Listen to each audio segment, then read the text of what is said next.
বিতর্ক এড়াতে আবাসে নামবাদের আর্জি। বাঁকুড়ার পাত্রসায়রে নামবাদের আর্জি নেতার।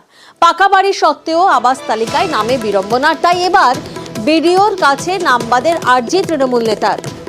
দেবব্রত এই মুহূর্তে আমাদের সঙ্গে রয়েছেন, তবে তার আগে আপনাদেরকে জানাই যে বিডিওর কাছে নামবাদের আর্জি তৃণমূল নেতার। নামবাদের আর্জি বালশি অঞ্চল কমিটির সদস্যর, অর্থাৎ তৃণমূল নেতা পাকা বাড়ি রয়েছে, তার সত্ত্বেও আবাসের তালিকায় নাম, আর তাতেই বিড়ম্বনা সৃষ্টি হয়েছে বাঁকুড়ার পাত্রসায়রে। তাই এবার তৃণমূল নেতা তিনি নামবাদের আর্জি করছেন বিডিওর কাছে।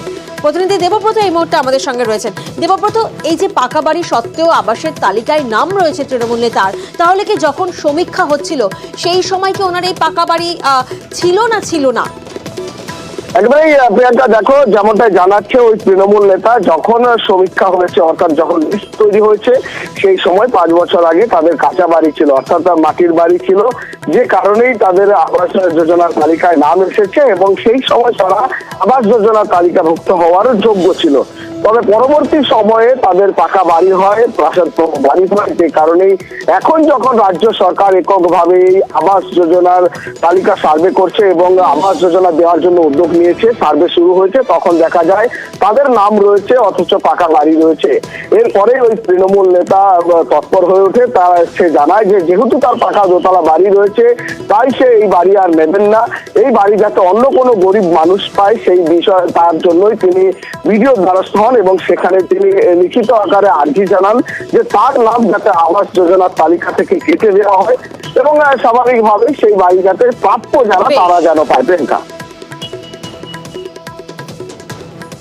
গত 5 বছর আগে যখন বাংলার আবাস যোজনা বাড়ির জন্য বাড়ি বাড়ি সার্ভে গিয়েছিল, তখন আমাদের বাড়ি ছিল না, আমাদের মাটির বাড়ি ছিল।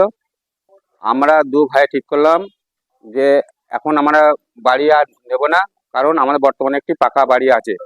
আজকে পাত্রসায়র ব্লক অফিসে বিডিও সাহেব না থাকার জন্য ওনার রিসিভ সেকশনে রিসিভ করে ওনার হাতে দরখাস্তটা দিলাম।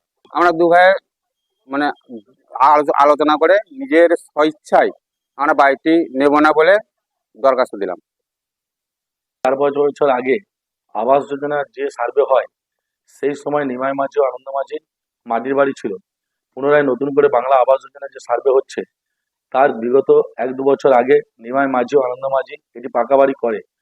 যখন বাড়িতে সার্ভে টিম যাওয়ার পর বলে আমরা বাড়ি করেছি, আমাদের বাড়িটি দরকার নেই, সেই কারণে নিমাই মাঝি ও আনন্দ মাঝি পাত্রসায়র ব্লকে বিডিও অফিসে গিয়েছিল এবং বিডিও অফিসে গিয়ে রিসিভ সেকশনে জমা দিয়ে যে যাতে আমার বাড়িটি আমাকে না দিয়ে অন্তত যে গরিব মানুষ এবং যোগ্য ব্যক্তি পায় তার ব্যবস্থা করেছে।